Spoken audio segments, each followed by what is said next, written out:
This is Rack Noble for Boxing UK. I'm here with Bob Arum again. Bob, how are you doing to be back in London? Good, thank you. So of course, main event, Beterbiev yards. Arthur's got an impressive KO streak, 18 KOs, 18 victories. What do you feel is the secret behind his KO strength?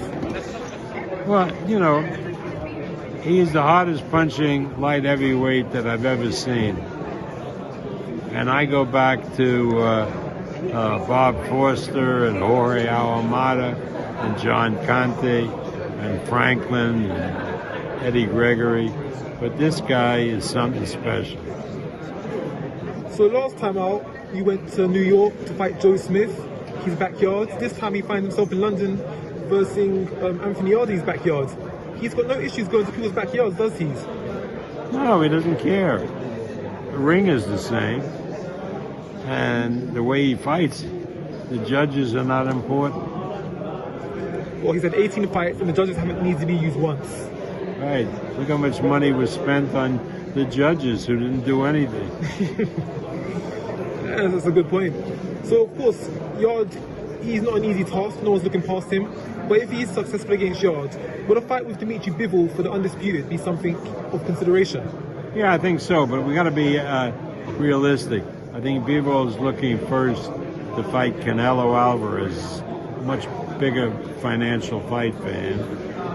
And so if that fight happened, BIVOL and Beterbiev won't be until next year.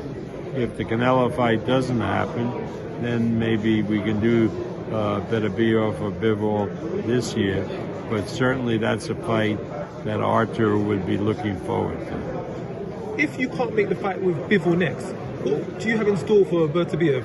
I don't know. My matchmakers have a whole list of light heavyweights that could fight him. There's quite a few options in the UK. There could always be a chance we see you guys back in London again. Yeah, that'd be great. I love coming to London, and more importantly, my wife loves going to London. So yeah, we're happy to go back in London, particularly if the weather was a little warmer.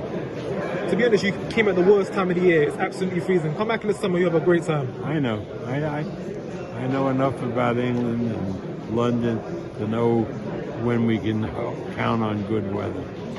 And just switching over to some of your US stable, Devin Haney, Lomachenko, is that any closer to being signed for? Yeah, that's all done as far as the date, and I think we're going to finalize it. I think it may be finalized, and hopefully we'll have an announcement next week.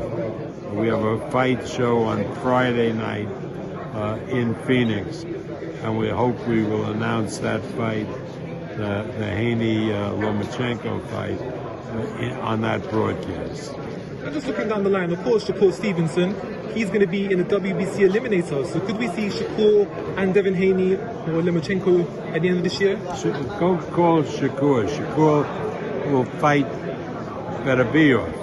I mean, Shakur is the ballsiest fighter, or one of the ballsiest fighters that I have, and Shakur wants to fight everybody.